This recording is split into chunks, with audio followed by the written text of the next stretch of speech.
And we're back again. We had a little bit of a holiday break, episode 50 here. Me and Clintus. Yeah. And we have producer Paul with us. Producer Paul. Right, buddy? All right. Yeah, well, angel over the shoulder type deal. We took a little bit of a break. How long do we have for the holidays and everything? A couple weeks? Maybe a month or two? How long has it been? Probably a month. Probably been a month. About a month? I think we did it right before Christmas. Yeah, about a month. Because I remember talking about the snow and your oil and your furnace and heat and all that. Yeah. We're talking about the my heating concerns. I got the fire going right now, man. Yeah. Yeah. I love my fire pit out back. Like we got a natural gas. I was standing there because it started raining. It's been raining like crazy here in Phoenix. Like torrential downpours, like record numbers. So it's crazy. Wow. And I know California's getting hit hard too, and with mudslides, that's like scary over there. But yeah, it's been raining like crazy. So it's one of those things where like if it's raining, I'm not sitting out there getting rained on, sitting by a fire. So my wife and I are sitting out there last night, and then it starts sprinkling, and then it starts coming down like that, and we're like, we can hear it. It's like pop, pop, pop. Like all right, everything come in. We stand on the porch for maybe a minute, and then it just stops, and we're like, okay. So then we just stand by the fire. We're just standing next to it, like, is it going to rain again or not? And we sit there probably for about 5 minutes, like, all right, this is stupid. Let's either sit back down or go back inside. Isn't there some old, like, I don't know if it's like a wives' tale or whatever, but if as it's raining, if the rain gets fatter, that means it's about to stop. Did you ever hear that? Oh no, I've never heard that before. Oh, I don't know. I could just be making shit up, dude, but I could have sworn that was like a thing. It was like a one cloud just like rolled over and just went and was gone. It was there for like 3 minutes. Like that's all it was. And I immediately think of Forrest Gump. Fat rain. Big old fat rain. Fat rain. But I just remember standing over it and like, because it's natural gas, right? So there's no odor. There's really nothing. I'm just like standing over it. I'm just like, I love this so much. Like it's my new favorite thing. Because I started getting into tequila. And so I've got like 5 or 6 bottles of tequila now. And most of them are all sippers. I've got a couple that I mixed with cocktails, but for the most part, the ones I'm buying are bottles to sip on. So my thing is I go out there, I turn the fire pit on, let the coals start to get warm up because I have little lava rocks. I pour myself a glass of tequila, put my chair down, get my iPad, and I'm sitting there playing Magic Arena and just chill by the fire, dude. That's nice. I like it. I love it. Dude, I'll start my morning. I get up, right? Well, when I can, I'll get up, I'll go out to the woodshed, grab some logs, come in, start the fire. It usually takes like before I can, because it's a completely enclosed unit, right? So once it takes like 45 minutes, maybe an hour before everything's rolling really hot that I can close the door and it just takes off on its own. But that's like my hour. I sit there, we have coffee and the heat is just pouring out with the door open, but just sitting there enjoying the fire, listening to it. Hour later, coffee's done, close the door and off. Now, does that just heat like the room, or is there like a duct system that it blows the hot air? So believe it or not, like if I have that thing running, it's been heating my house up to like 65, 66 degrees. And it's the whole downstairs. It's the whole downstairs, which is where we live, right? Yeah. Now, I have to install a fan. Like if I install a ceiling fan in that room, and in the winter you put it on reverse, so it sucks the air up and it pushes it down from the ceiling, then it'll push all the heat out of that room and it'll flood everything else, the kitchen. Okay. So it'll keep it even warm like that. The thermostat is on the other side of the house. And the thermostat on the other side of the house is hitting 65 with the fire on. So that room is probably 70s-ish. Yep. And that's just spillover. So okay. So it does a really good job. Like no central heating in the house. Just that furnace. My actual furnace is all duct. So that'll pump. But so you do have normal heat like in your house. Oh, yeah, you also have a stove. You just do like but I also have and as soon as the stove kicks on, usually it kicks the furnace off because it ends up getting so hot. Gotcha. Okay. I was just trying to figure out the system. That's all. Yeah. It worked out pretty nice. Right on. Yeah. Minus all the extra work for processing all the wood and shit. Yeah. Nobody wants to hear about that. Homeowner problems. Mike's out there chopping logs. I am, dude. I love it. It's the best. Probably some Amish shit. therapeutic, some therapy out there. Just splitting logs, Yeah, Captain it's like America a style. little accessory to the gym, you know? So what else is new? Holidays are done. I get to recoup now, right? Yep. Bounce back a little bit. Back in the regular swing of things for another year, man. Playing some new games here and there. How about you? Yeah. So I dedicated 3 solid months to my dad's company where I Yeah, just yeah, full bore 5 days a week, 40. I mean, it was never 40 hours. I was definitely working 50 plus, every week. And so now come January, it's like I'm still trying to figure out the scheduling, like what days make the most sense to come in, what hours are the best time to come in, like like what gives them the most bang for the buck for me, right? And so like every week so far, the last 3 weeks have been experimenting. I'm not coming in this day. I'm coming at this time on this day. And yeah. so that's my only complaint right now is not knowing 100% my schedule. Because then I can't like schedule Yep. streams and I can't let my community know when I'm going to be streaming. But for the most part, it's been like Tuesday and Thursday. I've been coming in like at 10 because then the rush is over and my brother and I can just like do some shopping, do some things around the warehouse, and then I can just Right. work with my dad because the time sensitive stuff's gone. But then like Wednesday and Fridays are like our busiest days. So I've been coming in at 5 to help and just be a gopher wherever they need me.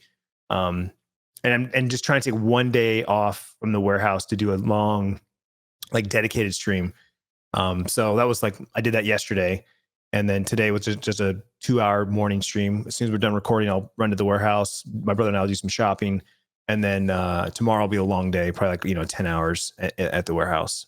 Jeez, And man. so still trying to figure, like I said, still trying to figure it out, but we're making big progress and it feels good. Like knowing that the time I've put in and the blood, sweat and tears, on my part, just mentally draining It's producing. yes. Yeah. It's just a lot slower than I was expecting. It's a lot slower than I anticipated. I really thought 90 days, we'd move some big rocks. And really the biggest things we did was I hired 2 guys, which alleviated a lot of pressure for my brothers. I took the customer ordering from my dad and my brother took the product ordering from my dad. So that's kind of like the two, like the front end and the back end. Yeah, And yeah. those are the two like time sensitive things. Like those got to get done and get done right. Otherwise the business doesn't roll. Right now, my dad can just focus on like the middle stuff where it's like, oh yeah, was the pricing right? And the invoices, did we put the right product in? Because a lot of the customers will tell us like, I want a bag of red onions. Or I'm sorry, a bag of red bell peppers. And so it's like, well, how much is a bag, right? Like, or they'll say 1 red bell pepper, and they don't mean one. Literally, they mean their one, which is a 5-pound box, or a 10-pound, or a half case, right? And so it's learning the lingos of every customer because my dad just knows that. When he says he wants a bag of potatoes, he means 5 pounds. Like, okay, well, I don't know that, and the guy you're going to hire after me doesn't know that. So are you I mean, so my family also has a family business. Mhm. And trying to streamline that kind of knowledge is like borderline impossible because not only do you now have to recreate the way your dad is thinking, but now you also have to get the customers to also get on board with what it is. So when you say one, this is what one means now. Right. So Right. get it right. Yep. Because it's not going to be my fault come, 2-3 months after we implement this. Yeah. The That's goal tough. that I'm driving towards is getting everybody on an order form. And so then the order sheet says, case, pound, piece. And then they can just mark. Say what you mean. Yes. Yeah, exactly. Right. And even if they want to call it in, because I would say we're 50-50 right now. I got half the customers that email their orders in, and the other half still call them in. And when they call them in, it goes to voicemail. Voicemail gets forwarded to my email. So it's just one box to manage it all. Yeah. And so even if the ones that call it in, if they're calling it off of this order sheet saying 5 pounds, 5 pieces, As long that as kind the of thing. terminology is the same. Yeah, yeah. And even a couple guys I've had to like coach a little bit too, like, hey, we ask that your orders come in before, by 5 p.m. for next day delivery. And some guys are still calling in at 10 p.m. And I'm like, while I'm not telling them this, but while it's still like I'm up at 10 sometimes to still do the orders, or my brothers are up at 2 a.m. and they will grab it and they'll put it in before the day rolls. That's not Mhm. the point. The point is we want them in by 5 so that when I sit down at 5, I can bang them all out and the day is So, done. I mean, these are going to restaurants and stuff like that, Mhm. right? So the Yep. idea is at the end of their day, they have restaurant day. They're like, "Oh, Mhm. wow, well, we had way more orders of this dish, which took a lot more of this Yeah, and I inventory." understand that. So, yeah, I okay, totally get okay. that. But at the same time, like, at one point, at some point, it's not going to be me and my brothers. It's going to be employees that punch in and punch out. And they're not going to have the email on their phone, right? Right. They're going to log in on the computer and then do that. And who knows? I mean, I say that, but who knows? Maybe it'll always be my brother. Maybe my dad or my brother will always be the order people. I It's don't one of know. those things, man, when you start it's one thing when it's yours, right? Mhm. So like your dad's or your brother's, the Mhm. business is essentially it's the family's business. It's one thing to put that extra time and effort in. It's another thing to ask an employee to put that same amount of effort in when Exactly. there's only a window you're getting paid for. So yeah, it's That's if why that I'm trying to future proof. That's exactly what I'm doing. yeah, or I mean, even if they want again, this is asking a lot, but even if you did some sort of like web based, like, yeah, if you want to submit your order, you could submit your order at freaking 2 o'clock in the morning. That's fine. It's not going to be handled until or accepted until the next day when we get our queue or whatever in. Right. But I mean, Right. you're probably asking a lot at that point. That's Yeah, super it just modernization. yeah, well, it just comes down to when my brothers, my dad, and really I say my brothers and my dad because eventually I will back out, right? But eventually this once my brother's set up for success and he's in a good spot, my dad and my brother, everyone when I like look away and I go, everyone's good, you're good, all right, cool, peace, I'm out, Um then the real question will come down to, like I said, who's gonna do what. So I'll Right, have to right. wait and see. But anyway, enough about that. Sorry, went on a little tangent there. Work and life. Yeah. Back to video games, the fun stuff. You said you playing some Yeah. new stuff? Dude, so for a while I was kicking back and forth trying to purchase the game VRising. I don't know if you heard of that. Oh yeah. Mhm. Well, I got it. It was on sale. I don't know, 12, $15. I got it. And dude, I booted it up. And the first day I booted it up, I think I started playing, and the next thing I know, it was 8 hours later. I was like, what the fuck did I just do? What the heck? It's one of those mornings like I had to be up super early. I was transitioning shifts or whatever, and I had to be up super early, and like no one else is awake at 3:30, 4 o'clock. So I just like woof, next thing I know, I was like, oh my God. Dude, super addicting. Super. I'm kind of at the mid game right now, so I've kind of hit a grind. Like I gotta get through a grind right basically right now. Right. Okay. But I mean, how many let me see here. What do I got into it right now? Oh, Yeah, I remember when this game came out early last year. It was like Q1, I Q2 got last year. 26 and a half hours in. Damn. Yeah. Awesome. That Awesome sounds like game. me with Genshin. Dude, it's so good and it doesn't really ask a lot. I don't feel like it asks a lot of you. Um, I am on a PvE server. There are PvP servers, Mhm. which seems pretty nasty. And I think there is an update planned coming soon with more bosses and shit. So I'm just trying to like power through before the new bosses release. So for all of our friends out there, would you say it scratches your Diablo itch? No. No, it does not scratch a Diablo itch. It does scratch a survival itch though. It's the builds are very simplistic. The combat is very simplistic, but if you're into survival light with fun combat that feels good, this game's all about it. Really cool aesthetics, base building is really cool. The gathering is simple. It's nothing like, you know, painful to get through. And it just like if you're out during the day, you stand to die to the sun type deal. You have all those vampire. You have form transformations, stuff like that. Yeah, It's I a was gonna fun say game. it's a vampire game. Yeah, it's fun. It's fun game. Top down survival. I'm not. I'm for 15, but 12, $15, whatever I paid for it. It's already paid for itself in enjoyment. It's awesome. That's great. Yeah, Otherwise, that's the thing. The Tarkov had a wipe, and new map dropped, a lot of new stuff, and made some more changes. And I started we playing still it. haven't played DMR yet. Oh yeah, DMZ. Yeah, DMZ. We still have. Yeah, I'm sorry. Dominaria remap. I'm thinking I got magic on the brain. We still haven't played DMZ yet. No, I know. We need to sync up with Kevin and Yes. pick a night that you guys are down. Yeah, how about next Tuesday? Next Tuesday? Next Tuesday? Mike, next Tuesday? I have to check my schedule. I might be able to make it next Tuesday. Next Tuesday, 2 to 4 p.m. game day. I might. Oh, that's when Kevin does. Yeah. His, So wait. just in case anybody from the old-fashioned land is not caught up yet, game nights are returning. They've been back for a little bit. We took a little bit break for holiday stuff, but either Tuesday, Thursday, or occasionally a Wednesday, Friday, depending on Kevin's meeting schedules. You'll be 2 to 4 p.m. Kevin playing video games and hang out with everybody. So. There's your standardized time to get a hold of Kevin for video games, Clintus. There we go. All right. Yeah, 2:00 Eastern though. That's true. It's noon. That's true. Yeah, it's noon my time. If I'm not going to the warehouse that day, it would work. But right now, Tuesdays, I'm definitely going in because, like I said, for shopping and whatnot. Yeah. But anyway, yeah, I wipe happened. They had drops. I had a day of drops. I did a nice like 13-hour stream. It was great. But I don't know. Taking like the big breaks I've been taking, I don't have the itch to play Tarkov like I still love the game. Like I thoroughly enjoyed my game. Even somebody was asking me like, well, what happened? Did something bad happen? Did you have a bad day? I'm like, no, I didn't. Like nothing happened.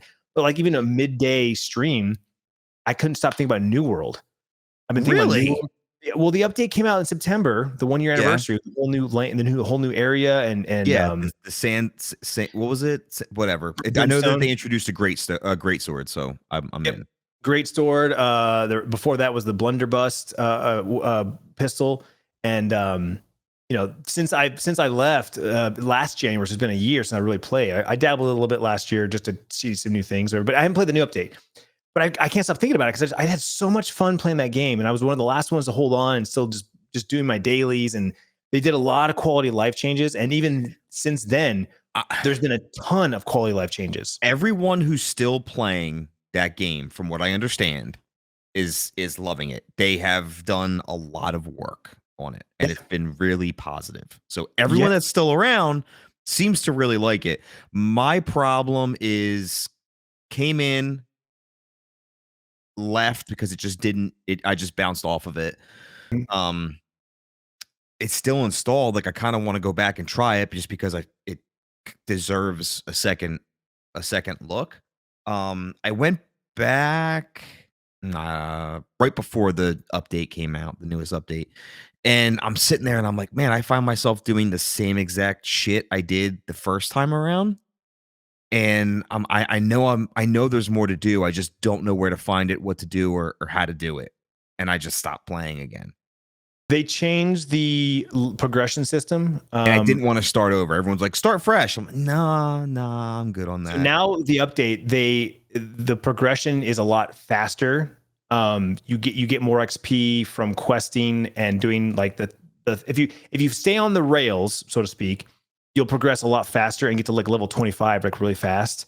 I don't know if they've extended that all the way to 60 or if it's just the first 25 levels. I know on the PTR it was the first 25 levels. But from what I've heard, they launched fresh servers, like new character servers, and there was and so a lot of people jumped over, played the new servers, and loved the progression system much more. They even added story-based faction missions as well. And so like before you would just like go do one thing, pick your faction, that was it, right? Now there's actually like you have to go do some things, unlock the factions, and I haven't really dabbled with that because I kept my old character. I didn't go back and play new characters, so I don't know all the details. But I'm slow too. Like that's the thing too. Like it took me forever to get to 60. It took me forever to get to like I still don't have all my skills to 200. And that's the base. And then one of the updates they made it was now you can go over 200 and keep getting rewards as you Paragon, like Paragon stuff. Yeah, everything you do gives you XP and you level up your skills and your weapons and everything. And it's so awesome. I still have weapons I haven't upgraded. So my whole thing was like, I couldn't stop thinking about it. Like just going in and it's just a chill game to play. And sometimes I only get like 2 or 3 hours to stream instead of my normal 8 to 10 that I used to do. And so I felt like just to log in and play a couple of hours. And if I want to stop and talk to my chat, I can, because I'm not in PvP. So Right.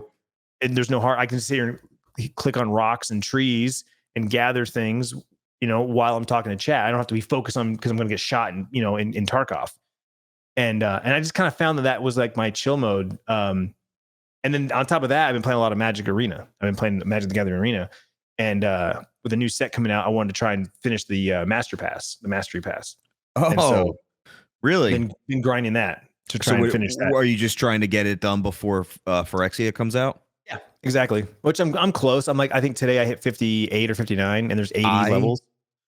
Cannot wait for that set. It looks so dope. It looks so cool. I can't wait. I love the idea.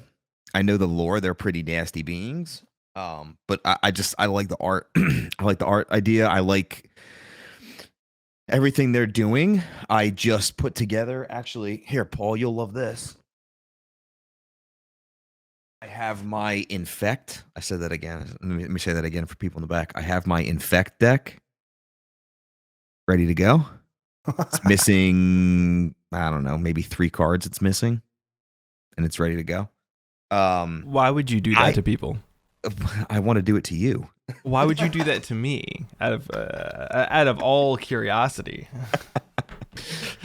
People really hate outside of my overloaded Cyclonic Rift that does not care that you're playing Infect. See, I know you have everything to handle it. I mean, I have to build a new deck anyway, but I don't know why. I don't know why. And I maybe it's because I'm just watching the wrong MTG content people. But holy crap, people are really dogging on this set already. Yeah, I'm curious. You mentioned this. I'm all ears, because I don't really follow anybody. So I can't tell if it's just the fact that maybe these guys that I'm watching on YouTube, they're just standard players. Maybe they're just standard players, because every single time I look at it or I watch something, it seems like they have this hatred or this just nasty taste for Commander, for EDH. I don't know what it is. They really don't like that WotC makes EDH cards. Like it really bothers them, and I don't know why. And I guess it's because maybe Standard's not being catered to like it was in the past, and that's what they're used to as the elites, maybe. But dude, every card that comes out, oh, look at this dog shit. Can't wait for the game to be ruined now. The sky is falling, like every other game does. But the sky is falling because the set's coming out, and it has Toxic in it, which is, I guess, the new version of Infect. Okay. Which everyone believes should be banned, I guess. And that's the poison counters, right? Yes, or you're made to believe that everyone thinks it should be banned. Yet, however, every time I look up, a video on Infect, should it be here? Should it not be here? It's like, take it or leave it. You know what I mean? But so people are already dogging. I think the majority of Magic content creators, with the exception of like Tolarian, Community College, which I love his stuff. We love Professor I love so his much. stuff. I would argue are far more in that camp of like, hey, we only play Standard, so you need to conform to the fact that we play in a 4-set cycle, which is part of the reason they released Pioneer. And so I'm more concerned about the longevity of this set, but I'm also at the same time like far more concerned with how they're treating re-releases of cards and nuking the secondary market than I am of like current Standard meta. So I feel you on that. So I have a feeling that they're pushing real hard. Probably only gonna. What's up? They're pushing real hard for digital. They're pushing real hard for Arena, and it's killing secondary market, and which I understand. They're physical with it, right? And I understand it at some level, but at the same time, and you can tell me if you feel this way. And Clintus, did you ever play Magic with cardboard, or were you just like kind of a? Oh yeah, no. Okay. I played in middle school, and that's. Yeah. So I feel like part of the issue is the nostalgia of having cards that are worth something and watching those suddenly become worth nothing because they reprint them is going to drive away more people than it brings in new people to like things like Legacy. Because there's two sides of the coin, right? You have, and this is where I kind of divert, right? Um, you have investors, you have investors in MTG, and you have players in MTG, right? Yes. Every player to some degree is an investor at some degree. Yeah. Right? Not every investor is a player. Correct. And I tend to side more with the players because you're a little bit of both no matter what. As if you're in here and you're just trying to do MTG stocks and you're just you're there as an investor trying to make money, I care less about what the thought or I care less about those opinions, not but those opinions as investors only, because you're not like I think that's a much smaller population than Wizards think it is, which is just the investors, because everybody who invests under, like, if you're an investor, it's because you stopped playing the game actively and now you just kind of hold cards and enjoy having cards, as opposed but you have to whole YouTube channels dedicated to like, buy this reserve list card and here's the reserve list pricing, and it's like I don't care, man. I just think, you know what I mean. I think it's at the end of the day, like, I stopped playing standard because the value got so stupid, and then it started getting so bad that I was like, if I get this card, it's not going to be worth to me anything in 6 months. It's not like anytime the set flips over, I'm not going to have any value in the fact that I bought a play set of these things to play with, and I've just nuked 80% of the value. Because you have to remember, when I started playing, it was just after, I believe it was, so I played in the Fate, Cons, and Origins block as my first set. I was pulling $90 Jaces, flip Planeswalker, like, and so literally 6 years later, they're $3.50 or some bullshit like that. It's like stupidly cheap. Like, so at the time, I was like, oh, cool. Like, I have these cards that I can like invest in and then use to fund buying things that would later let me play other formats. So for example, right, like if I had 2 Jaces that I did, and I sold for Zendikar Expeditions at the time, I was cool. I'm holding on to Expeditions so that when I finally get to the point where I can play Legacy, I can sell Expeditions and get Legacy cards to play Legacy. Like, I feel like they're forgetting that the pipeline is standard into Legacy, into Modern, into whatever. And so because they're destroying the pipeline, there's nobody in Magic who gets into Magic now and is like, oh, like, I need to learn Magic, I need to understand process. And then you start getting these cards that are expensive and are worth it because they're printed that way, and then you get, oh god, I can translate those cards into a full deck of another set series that I can play with a whole nother format. And you keep the addiction rolling, because now you have to have decks for all of them. And so not only are you nuking like the player's enjoyment of the fact that you can progress almost through a ladder of Magic, almost as if it's a ranking system. Now you're saying like, well, like, if you want to play Legacy, you just have to buy your way into Legacy. You know what's crazy, man, and I guess maybe it just comes down to the individuals I'm watching, but nobody talks about it like that.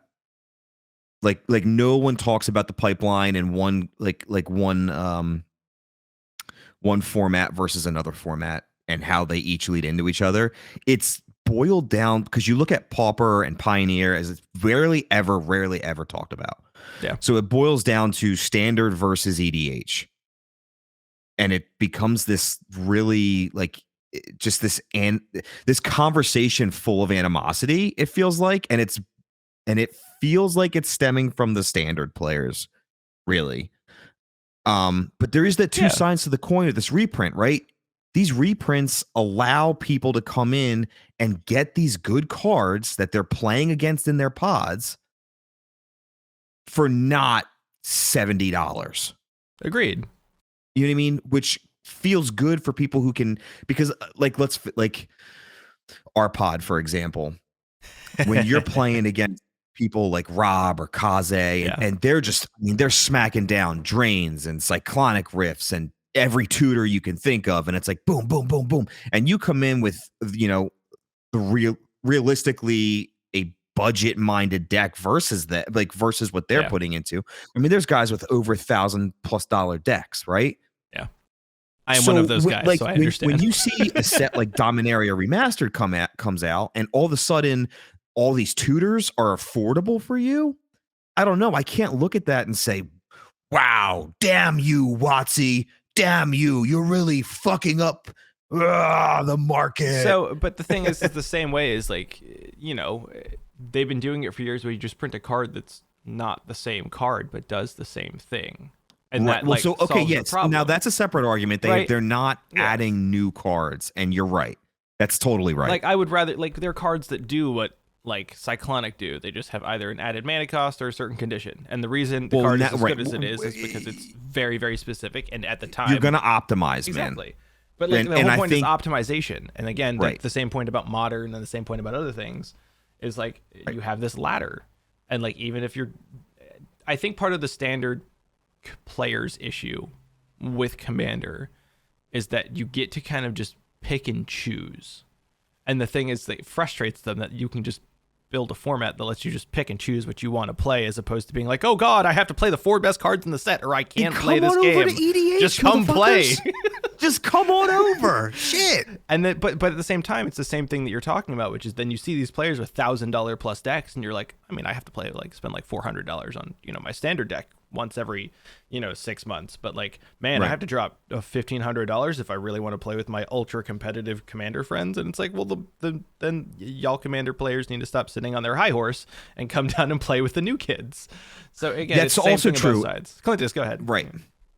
Because I was just gonna say, so Mike and I have talked a couple times about the Commander decks. I've never played Commander, and either arena or on paper. And I've got a couple Commander decks that Wizards actually sent me from like Dominaria and Crimson Vow. But I've never gotten into that play style. I play Standard, I play Arena, so I play the rotation. I get whatever cards come in, and I just rotate that way, right? I still have a couple of my, I guess now they'd be historical decks because they've rotated out of Standard. Yeah. But to your point, you just nailed it. For me, not really knowing that much about that side of Magic, to me, it seems daunting to try to jump into that format, because the moment I go to historical, there are people who've been playing for decades and that have cards that are that old that I've never even heard of. There's mechanics I've never heard of, how to combat that. And so if I'm coming in with a basic, I just built my first Commander deck with cards from the last maybe 2 years ish, right? Yeah. Like, am I even competitive? Can I even play? Can I even have a chance of winning against a player that has? I mean, that always comes down to rule 0 and who you're playing with. Yeah. Okay. Having an honest discussion about what you're playing, and what your intents are with your deck. So, like, I know for our for our Discord channel, we do. Paul, we have it's like power rankings basically. We have power rankings. Yeah. We have pre-con nights where we don't do anything other than a pre-constructed deck that you've bought, and we also have a budget bracket with its own specific rules for what you can pay per card and as a deck as a whole to kind of keep things as fair as possible. Yeah. Which means you have to get creative too. And to the point about earlier, like, you can't use a Cyclonic Rift. That's a $30 card still. Like, go find other removal that can do things, that's which still is nice. Your play style. So you like getting involved in something like that is, I think, probably the best way to get into Commander. Yeah. But I mean, even in our pod, like, if I know I'm playing up against like Rob and it's typically those guys. If we're just doing a standard power and Rob comes in and says I have a 6 or I have a 7, I know that it's fucking gonna hurt. Yeah, it's really gonna hurt, and I'm like, But that's the whole point of Commander, I guess, is that it's supposed to be a social event. Yep. Where maybe right now, like, I don't have the answer, but Clintus, maybe you have an answer in your deck, so you go after somebody specific, right? That's the other thing. We help each other out. Yeah, it's supposed to be so there's a thing called French Commander, which is 1v1, and that's the whole point of that entire format. And there's specific commanders and cards that are entirely banned in French because they're stupid. Like, you can't play Duretti because Duretti's whole thing is every single time she swings, you untap shit. Period. Like, no questions. And so you can just untap lands, you can untap artifacts, you can untap creatures. Like, anything that you want on the entire field can be tapped or untapped when she swings. And she's a 3-cost legendary commander. So, in what is it? Green, white, Jeskai? Green, white, blue? Yeah. And so, like, that deck has every answer to anything ever, and you can just untap and tap your own stuff at will and make sure you have counter spells of it. Like, it's just broken. So they said you can't play that in French Commander. Like, Wizards of the Coast said you cannot play this in French Commander. And so, you know, at the same time, you have other things that are just kind of house rules. You're like, hey guys, I'm not going to play my extra turn spells. Like, my pod back in college, my friend was playing like centriplets, which is basically the way I like to describe that card, and that entire deck is what is yours is mine, because you don't ever get to play anything if I don't have the option to either also play it or take it. And then I was playing Riku, which is into copy spells, basically, so I can copy spells on the stack that I cast, either that or ETB effects. And then one of my other friends was playing mono blue artifact. And if you think about that combo, because centriplets is Esper, so white, blue, black, I'm playing red, green, blue, and then he's playing blue on artifacts. The amount of extra turn spells in those colors, in those three types of commanders that we had, is literally like 32 if you really wanted to put them all together. And so we all agreed as a group, we're not doing infinite turn or infinite like combos that have to do with turns or mana. And then we weren't going to do extra turn spells. Because if we did, it'd just devolve into, who casts the first extra turn spell, then it wouldn't be fun. It's no longer social. So to Mike's point, you kind of have to learn how to balance that whole selection with like your group, because the whole point of it is to be like, hey, I'm gonna grab 6 of my friends and we're gonna go play Commander in like a round table. So if Jeff's playing like, I don't know, to get really specific as an example, it's no fun to play group hug in a 1v1 No, game. I don't like group hug at all. And Clintus, for your group knowledge, hug? Group hug is literally a commander that does no damage. It is all about just board state and then protecting yourself in a pillow fort. And so basically, like Zur the Enchanter's like, I give you a thing, and based on how many things I've given you, I either get life or get like, you know, stats or can like do. Not unless you play Rob Zur. Rob Zur is brutal. Of course it is. But then there's like Hippogriff, which is like, I can pay, it's a, what's it, 4 color or 5 color? I remember. I think it's 4 color.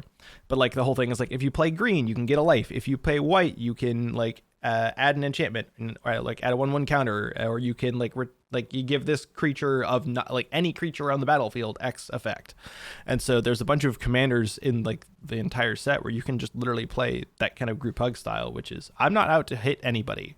I just want to live until the last person. And so I'm going to help everybody else so that you all beat each other. So I don't like cards that help out my opponents. I really don't. No, that's fair. So at a high level, Yeah. if you were pitching Commander to someone who's familiar with Magic but never played, what's the pitch for Commander? Why should I play Commander? Why do you like playing Commander over Standard or even historical? Barring certain cards, very specific cards, you can play any card you want. Yep. A deck of 100, any style played you with want. friends. The Commander or EDH at its core is a casual experience. It's about freedom. It's Magic. It's freedom within Magic on a casual level. Yep. Boom. Like, for example, if you like vampires, you can just build a vampire deck. Nobody gonna care. You can build a vampire deck to do whatever you want. You can do it to do madness, like if you remember for Shadows. You can do it to do blood counters. You can do it to do like flying lifelink. You can do it like, you can build it red-white. You can build it red-black. You can build it just black. Like, and so you have all of this freedom to kind of pick and choose out of Magic's entire history of a deck that you want to build, that you enjoy, that you get to build all these cheeky little things in that like nobody else would appreciate, but because you like that specific thing, you can build an entire deck of it. And the realistic part is you can actually build it to be pseudo competitive. Like, it doesn't matter what like you kind of really want to do. Like I said, group hug's a thing. Like where in the rest of world of Magic would you go, yes, I'm going to build an entire 100 card deck built to doing nothing to my opponents but giving them things and helping for like shits and giggles. Like, it doesn't exist. Like, I wouldn't do that, but yes, you can. Right? Gotcha. So it's literally just casual freedom to hang out with your friends and play a game around a table with a couple of drinks and not worry about like probabilities or percentages of like, I have 4 cards in my deck, so I have to pull these in this specific order. You know, like, sure, you can build some of that in a commander deck, but you're playing with 100 cards. You kind of just have to build everything to do what you want it to do amorphously and have fun.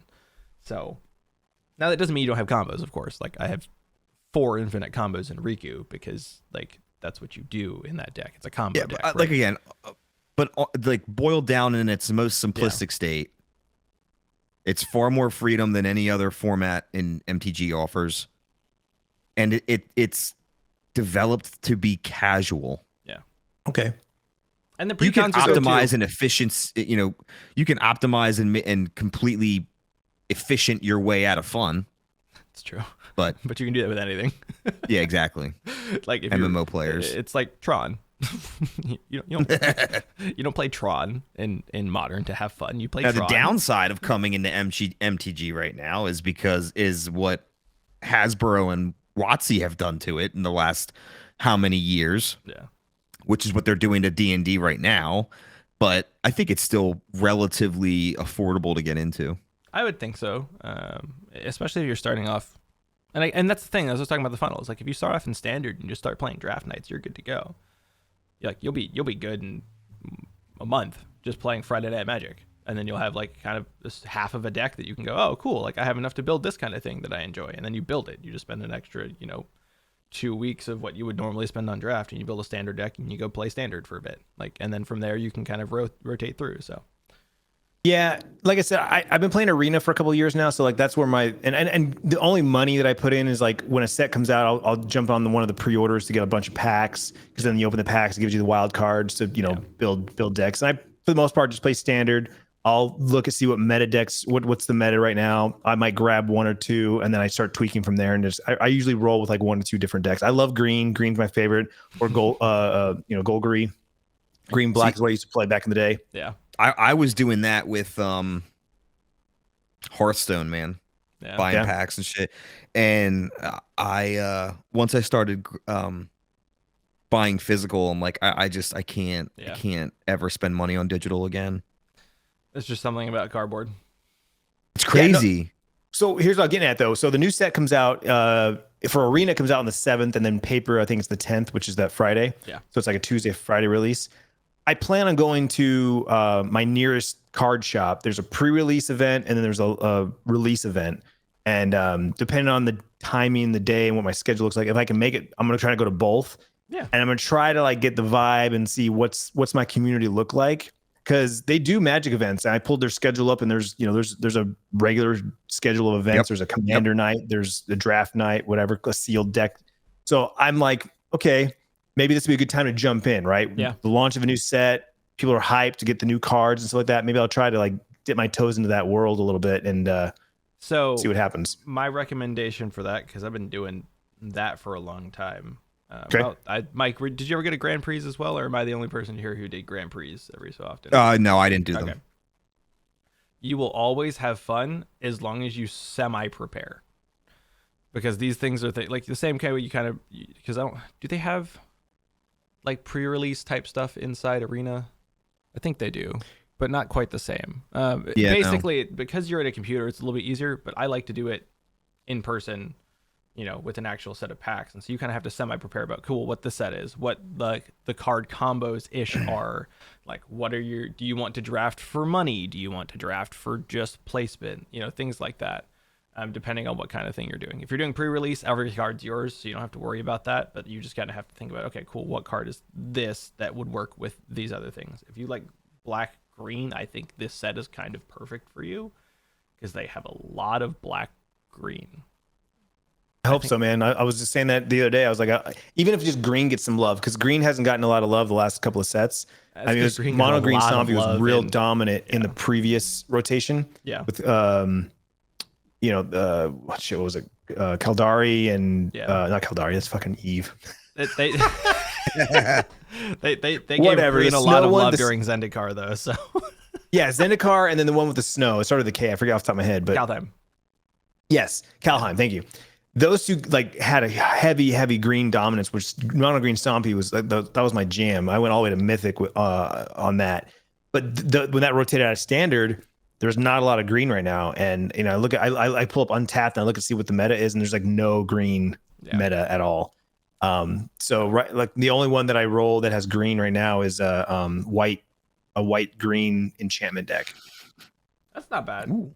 I really enjoy that. I really enjoy that. Blue's gonna be real. But Arena has, they call it Brawl, a historical brawl, and that's Commander. Yeah. So yeah, I tried putting together a brawl deck just for fun, and dude, like I thought maybe it would be fun to maybe import one of my personal decks into Arena and see how it played. They don't have it. They don't have a wide enough window of cards.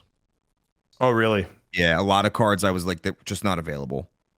Yeah, I mean that makes sense. Like there's a limit. Arena's only been out for 2018, I think.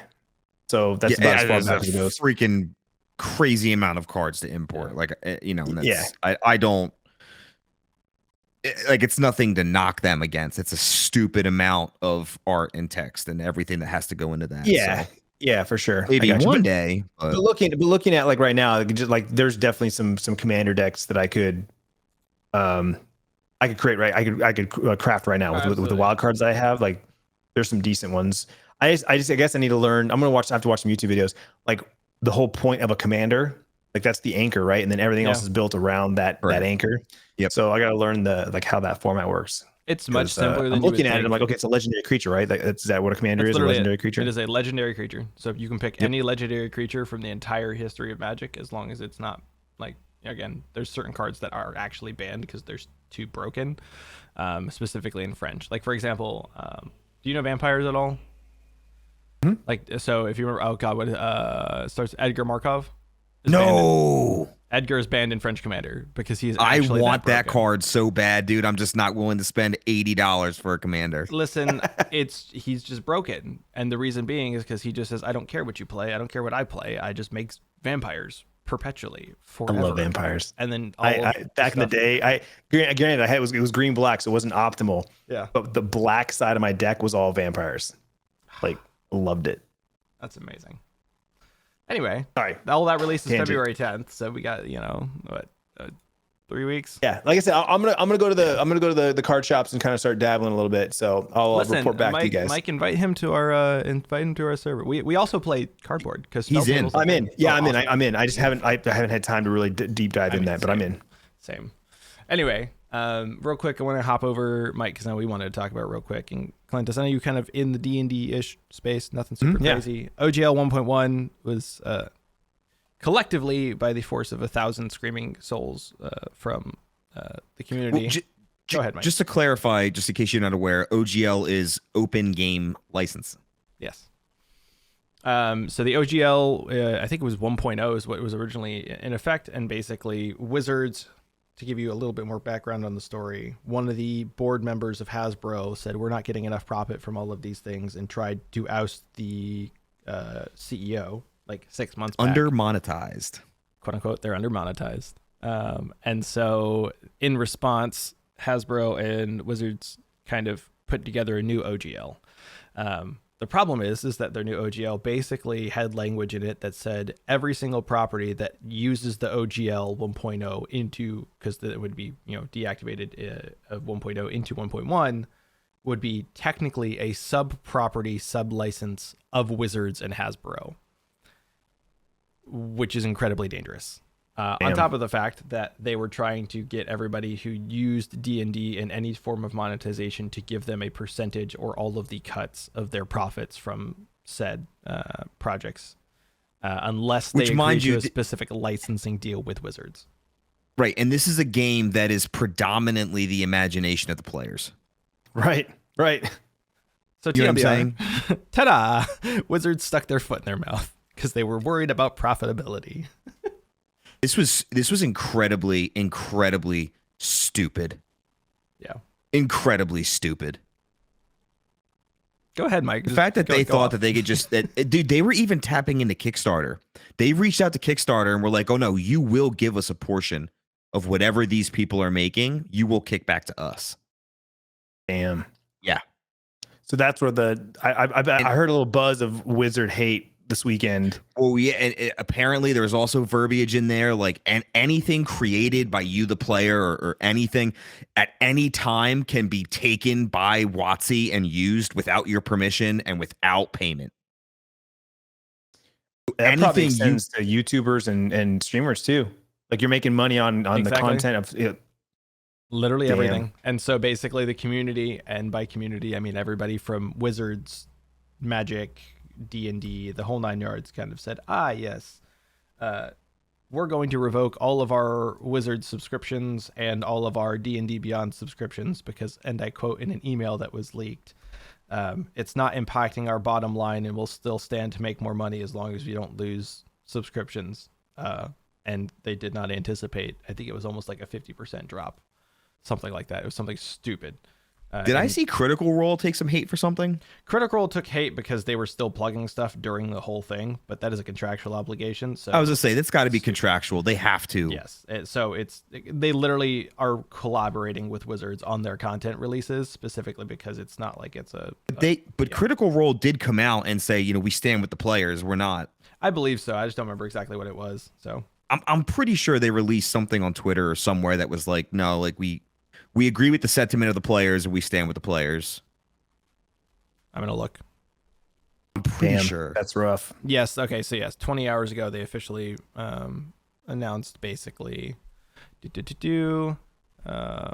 always supported the creators in the game development and stand by the industry peers, as well as anyone taking a risk creating a new system or developing an idea. The success we have experienced is thanks to the passion and interest of the greater tabletop community, and we commit to fostering an environment that allows everyone the opportunity to share the stories that they wish to tell. So. Which is good of them. I mean, it was pretty good to see them come out and say something. Yeah. So anyway, but yeah, and then WotC has the balls to come out and be like, "Oh, we're all gonna hold. We did this together. We shut this down together as a community, us included. We shut this down. We both together. won, and we never once even thought about stealing your intellectual property." That's the whole thing. It was great. Bunch of fucking idiots, man. That when I read their finally when they posted something, I was like, whoa, golly, how dumb do you think your players are? Sincerely, how dumb? This is gross. It was gross to read. It was icky. Him. Gross.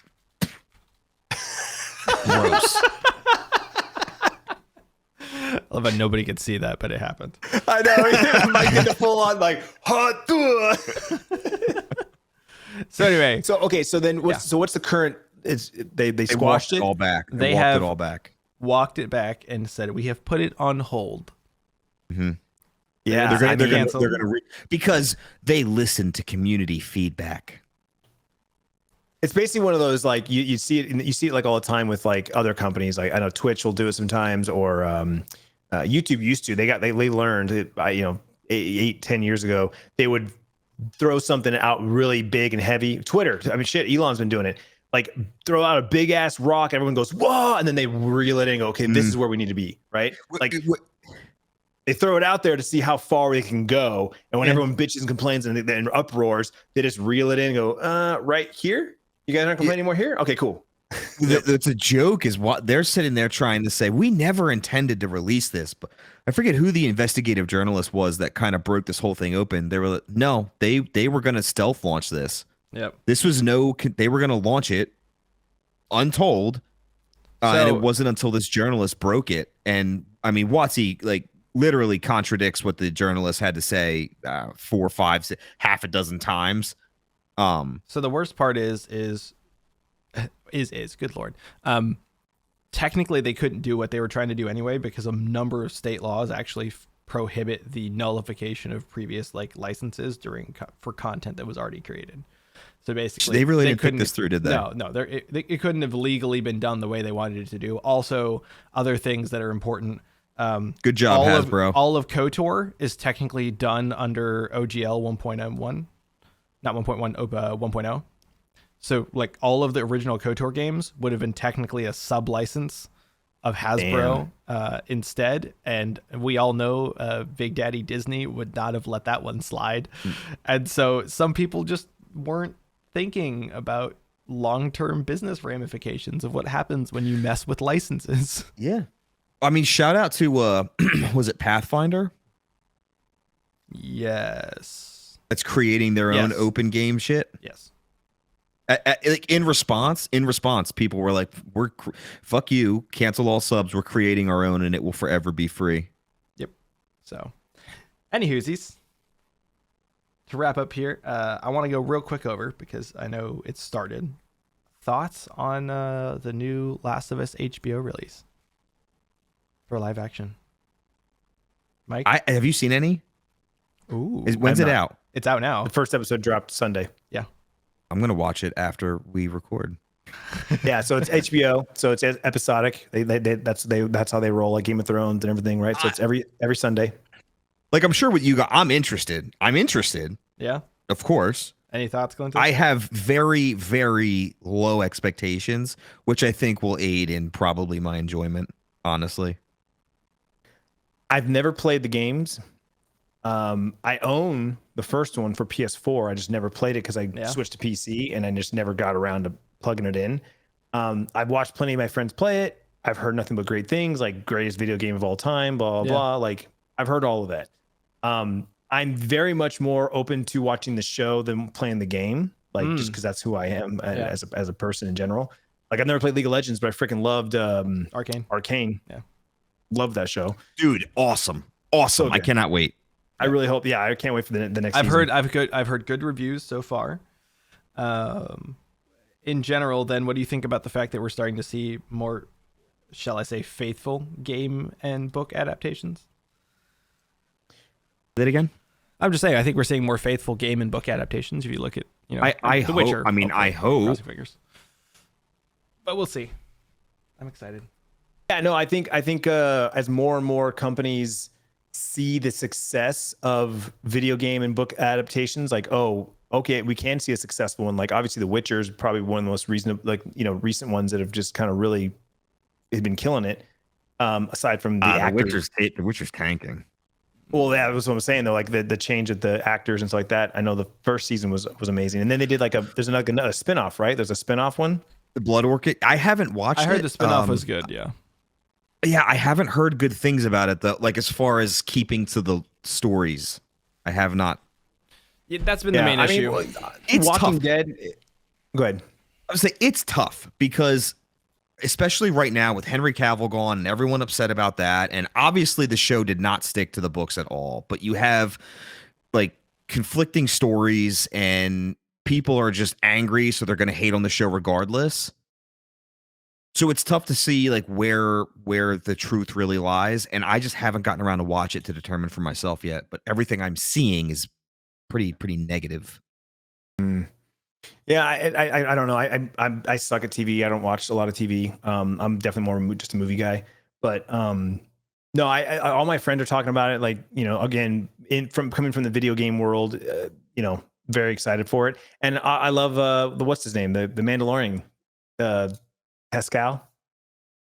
Pedro the Pascal. actor. Yeah. Pedro Pascal, yeah. Love the actor. So I'm even just giving the first episode a try purely just to see, if it hooks me, I'm in. But if I have to watch the first episode, not knowing anything about the game, never playing the game, and it's almost kind of like, meh, then it might be a pass, and I binge it, later down the line or something. But That's fair. That's where I'm at.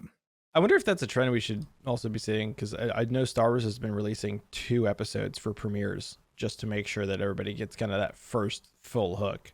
They hook you. I mean, that's how Arcane did it. Yeah. I don't remember any show. I'm sure somebody did, but I don't remember any shows previous to Arcane that were released in segments like that. Because I think it was 6 total episodes, 2 a week, right? Arcane did it that way. I think it was 9. Or maybe 8 episodes. It was 9 week. with 3 and 3. It was chunks of 3. Oh, okay. Oh, yes, you're right. that's right. Yeah. Yes, you're right. Yeah, chunks of 3. I like that personally. It gives you something to watch throughout the week, and then you get a new set. I agree. I like it. Monday, Wednesday, Friday. Okay. There you go. Well, we're almost at an hour. Nice return episode. So I'm going to hit us with some fun news from this week. Would you believe that somebody lost a suitcase on an airline and found it 4 years later after a detour to Honduras? 4 years? 4 years. So, TLDR, April Gavin posted a series of TikTok videos explaining how her luggage was lost by United when she flew home from a business trip to Chicago in August of 2018. After several months of searching, the airline informed her that the bag's disappearance was a mystery, and they couldn't get it. And she was compensated for some of her lost items, not all of them. That's how it usually works. But she was shocked to receive a phone call this last week informing her that her suitcase had turned up at an airport in Houston, and even further surprised to be told it had arrived on a flight from Honduras. So has it just been kicking around this whole time? Has been kicking around, but it came from Honduras and went to Houston, Texas. They called you, and the bag was slightly damaged and worn, but all of the contents were intact and inside the bag still after 4 years. United commented to her specifically that it's because it originally didn't get scanned in properly at the Chicago airport. How do you not scan it in properly? It's a scan. I don't know. I'll ask questions. But I figure that makes a great movie. That's insane. I hope it collected stamps like everywhere it went. That'd be great. That'd be dope. That'd be dope. Like a passport. Yeah. You know what I mean? Like it's just those tags. It's those tags. So it's like all around the handle. She gets it. There's like 20 of them. I figure this is like the Sisterhood of Traveling Pants, but it's a suitcase. Yes. Cool. And then finally, to wrap up all of this stuff, when I tell you, what would you believe? What would you think if I told you that Finding Nemo actually happened, but they were a goldfish instead? I'd say prove it. So Animal Rescue Center in I don't even know how to say it. Guernsey, in the city in Guernsey. It's a small island located between London and France and the English Channel. It's really small. The Animal Rescue Center reported that members of the public had sighted a large goldfish in a bucket being attacked by a seagull. And so they went out and saved the goldfish, named him Captain Birdseye, and despite his injuries, he is doing well. And if we don't find his owners in the next 3 weeks, they'll be looking to find him a home. The manager of the Animal Association said, Captain Birdseye is one very lucky goldfish, and I quote, if he wasn't so big, he would have likely been eaten. So this fat-ass goldfish was saved from being eaten by being in a bucket and too large to be swallowed by said seagull.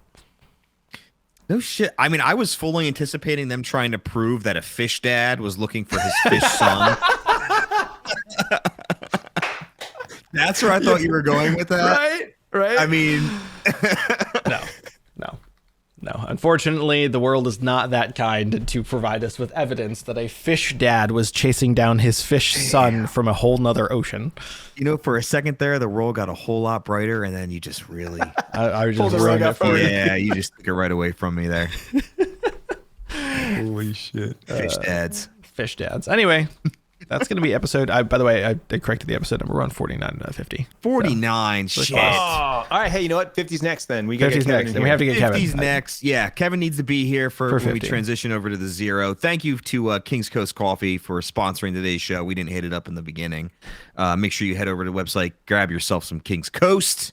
We got any special roasts coming up, Paul, you're aware of? I am less aware of that than you would think. So I just know we have some Baymans. And we will ask. Yes. And then in general, make sure you get the sale, because I know there's a sale going on this week into next week. Hit up King's Coast for the sale. Yeah, buy one, get 20% off, I believe, is the current deal. Yep. Do it. Anyway, we'll see you next week or next Thanks for time seeing you. for 50. Bye. Later.